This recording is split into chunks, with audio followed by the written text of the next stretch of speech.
Bom dia, povo de Deus. Bom dia, meus amigos. Bom dia. Primeiro, gostaria de agradecer a você que tira uns minutos, do seu dia para ouvir esse devocional. Quero dizer que o meu coração se alegra em saber que você ouve e que te alimenta, assim como eu me alimento dessa palavra. Bom dia, bom dia. Eu amo falar da palavra do Senhor. E hoje eu gostaria de falar sobre vestes brancas. E para começar, eu gostaria de ler para vocês Eclesiastes 9, versículo 8, que vai dizer assim: que as suas vestes sejam sempre brancas e que nunca falte o óleo sobre a tua cabeça. Hoje nós vamos falar só sobre as vestes brancas. Talvez num outro devocional nós falaremos sobre o óleo sobre a cabeça. Amém? As vestes brancas refere-se a uma vida santificada. Em Apocalipse 3, versículo 5, vai dizer assim: ao que vencer será dado vestiduras brancas. Essa vestidura branca é o revestimento que Deus dará aos que se permanecerem fiéis e livres da contaminação deste mundo. Não é fácil. Não é fácil não se contaminar com as coisas desse mundo. Lá em 1 Pedro 1, do versículo 15 e 16, vai dizer assim: mas, como é santo aquele que vos chamou, sede vós também santos em toda a vossa maneira de viver. Segundo o apóstolo Paulo, a santidade pode e ela deve ser aperfeiçoada. 2 Coríntios 7,1 vai dizer assim: purifiquemo-nos de toda a impureza, tanto da carne como do espírito, aperfeiçoando a nossa santidade no temor de Deus. E 2 Pedro 2,9 vai dizer assim: nós, os crentes, somos raça eleita, sacerdócio real e nação santa. John Wesley tem uma frase que diz assim: a conversão tira o cristão do mundo, mas a santificação tira o mundo do cristão. É verdade. Quantos de nós, falamos a célebre frase: eu te aceito, Senhor, como meu único Salvador e suficiente Salvador, Falamos essa frase, saímos dali e demorou muito tempo para nós entendermos o que nós fizemos. Demorou muito tempo para que nós entendêssemos que precisávamos de santificação para viver o que nós falamos. E muitos, ainda imaginam que para viver uma vida de santidade é preciso se isolar em um convento, Ai, aquele homem é santo, ele vive no convento. Ou num mosteiro, ou num templo. Tem pessoas que pensam que santidade é um estado de espírito, o qual invocamos a santidade e ela toma conta do nosso corpo. Não. Viver em santidade deve ser algo leve e prazeroso o tempo todo. todo o tempo. Sabe o conselho que Salomão dá aos jovens, né? Que acham que os prazeres dessa vida precisam ser vividos com toda a intensidade? Eu sou jovem, eu preciso aproveitar a minha vida, eu preciso fazer tudo o que eu preciso fazer. Ele fala assim: alegra-te, jovem, na tua juventude, e recreia-se com o teu coração nos dias da tua mocidade. Anda pelos caminhos que satisfazem o teu coração e agradam os teus olhos. Sabe, porém, que de todas essas coisas Deus lhe pedirá conta. E hoje eu digo que a gente não deve falar isso só para os jovens, né? Tem muitos adultos maduros vivendo dissolutamente, achando que não vão prestar conta um dia ao soberano Deus. As vestes alvas significam uma vida santa. E o que torna as nossas vestes alvas? É o perdão que nós recebemos de Deus.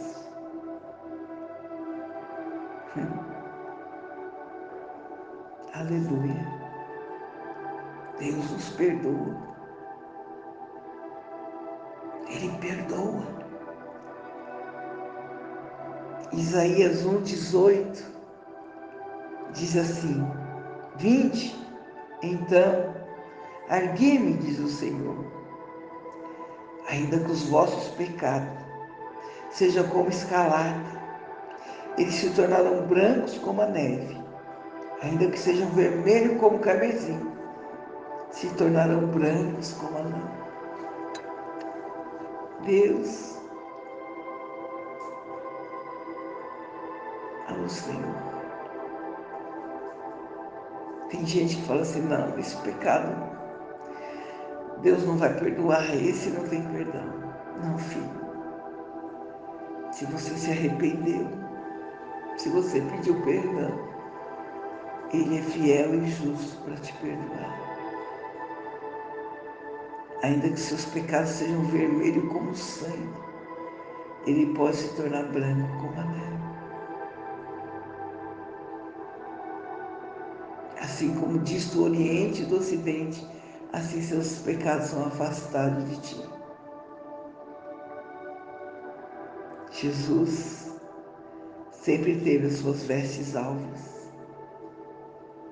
Ele jamais pecou. As vestes dele se manteve branca o tempo todo. Em Mateus 17:2 diz assim, que as vestes de Jesus eram brancas como a luz.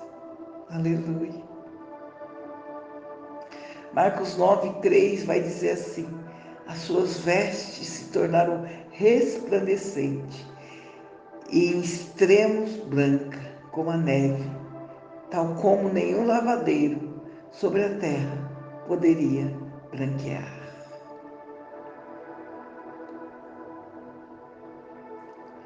E o que nos purifica de todo o pecado é o sangue de Cristo. 1 João 1,7 diz assim: mas se andarmos na luz, como Ele na luz está, temos comunhão uns com os outros. E o sangue de Jesus Cristo, seu Filho, nos purificará de todo o pecado.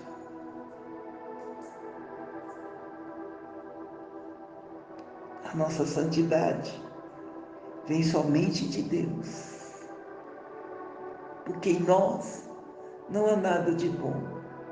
E tudo de bom que há em nós vem do Pai das luzes. É Ele quem nos santifica. João 17:17 fala assim: santifica-os na verdade, a tua palavra é a verdade. Aleluia.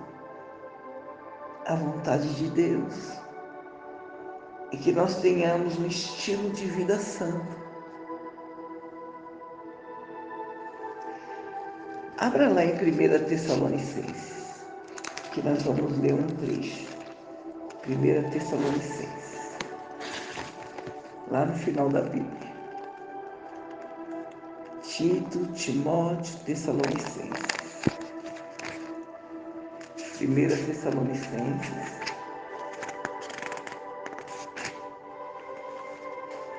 4, 3 a 7. Fala assim: pois a vontade de Deus é a santificação de vocês, que se abstenha da imoralidade sexual, que cada um de vocês saiba controlar o seu próprio corpo em santificação e honra, não com desejos imorais como os gentios que não conhecem a Deus, e que nessa matéria ninguém ofenda nem defraude o seu irmão, porque contra todas essas coisas, como antes já avisamos e testificamos, o Senhor é vingador, pois Deus não nos chamou para a impureza, e sim para a santificação. Amém? Somos chamados para vivermos uma vida íntegra e santa. O Senhor chama Abraão e diz a ele: anda na minha presença, Abraão, e ser perfeito. E o que significa as vestes sujas? O pecado. O pecado que nos separa de Deus. Isaías 59, 1 e 2 vai dizer assim: eis que a mão do Senhor não está encolhida para que não possa salvar, nem o seu ouvido tampado que não possa ouvir. Mas as vossas iniquidades fazem divisão entre vós e Deus, e os vossos pecados encobrem o seu rosto de vós, para que vos não ouça. Forte isso, né?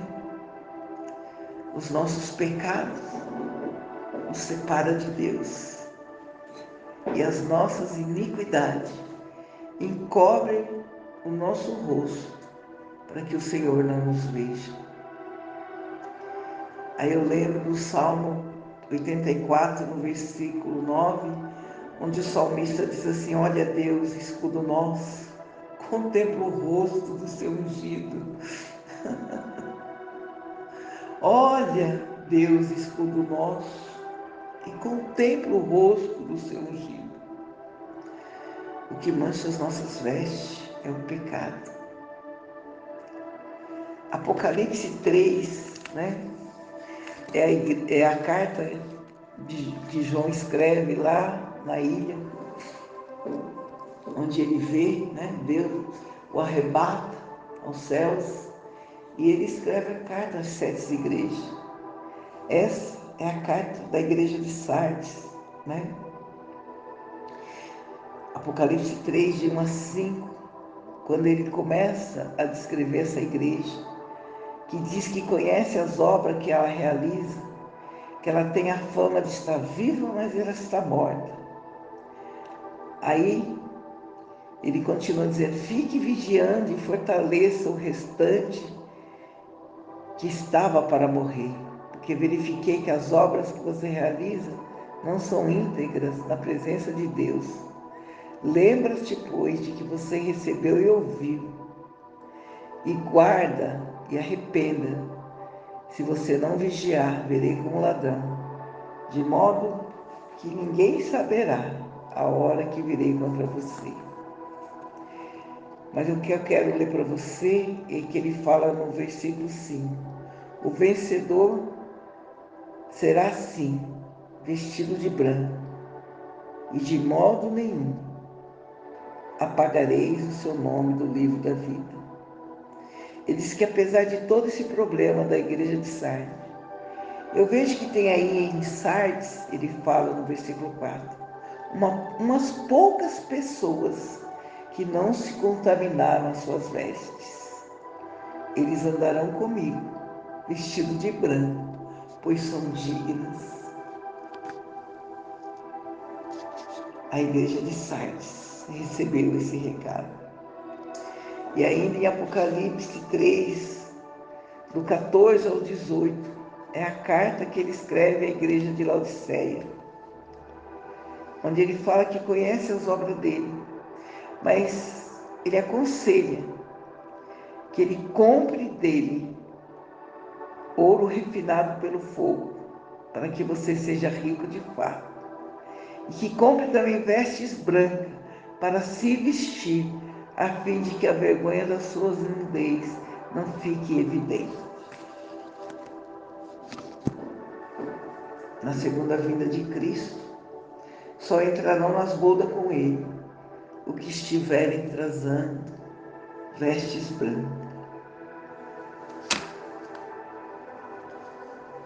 Bem-aventurado os que têm as suas vestes alvas. E as vestes alvas são atos de justiça dos santos. Em Apocalipse 19, dos 6 a 9, vai dizer assim: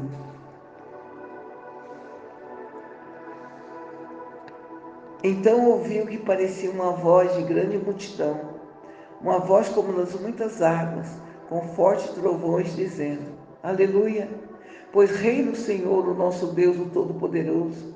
Alegramos e exultamos e demos glória, porque chegou a hora das bodas do Cordeiro, e a noiva dele já se preparou. A ela foi permitido vestir-se de linho finíssimo, resplandecente e puro, porque o linho finíssimo são os atos de justiça dos santos. E o que torna as nossas vestes brancas é o sangue do Cordeiro. Apocalipse 22:14 diz assim: Bem-aventurado aqueles que lavaram as suas vestiduras no sangue do Cordeiro, para que tenham direito à árvore da vida e possam entrar na cidade pelas portas. Aleluia! O Senhor, Ele já tirou as nossas vestes manchadas pelo pecado e nos vestiu com as vestes de justiça. A vida velha já se passou, querido. Tudo se fez novo em Cristo Jesus. Colossenses 3 vai dizer assim, do 10 ao 12. Mas agora, pois, despojai-vos também de tudo, da ira, da cólera, da malícia, da maledicência, das palavras torpes da vossa boca. Não mentais uns para os outros, pois que já vos despiste do velho homem com seus efeitos, e vos vestisse de novo, que se renova para o conhecimento, segundo a imagem daquele que o criou. Revesti-vos, pois, como eleitos de Deus, santos e amados, de entranhas de misericórdia e benignidade, humildade, mansidão e longanimidade. Aleluia. Ó Senhor, nos ajuda, Senhor, a mantermos as nossas vestes brancas. Tem misericórdia de nós, Senhor. Que a gente possa estar vigilante o tempo todo, porque o nosso adversário está ao derredor, bramando como um leão, tentando nos tragar, tentando achar uma brecha em nós para nos acusar, para que de alguma forma as nossas vestes sejam manchadas. Que hoje o Senhor nos dê as armas espirituais para mantermos a nossa santidade e as nossas vestes brancas. Em nome de Jesus. Amém e amém, Senhor. Bom dia, graça e paz, meus irmãos em Cristo. Primeiro, quero te agradecer imensamente por você ter acessado esse link e ouvido essa palavra. Essa palavra foi importante para você? Falou ao teu coração? Então, por favor, inscreva-se neste canal. Acesse o sininho, compartilhe, comente. Nos ajude a expandir o reino de Deus aqui na terra. Amém?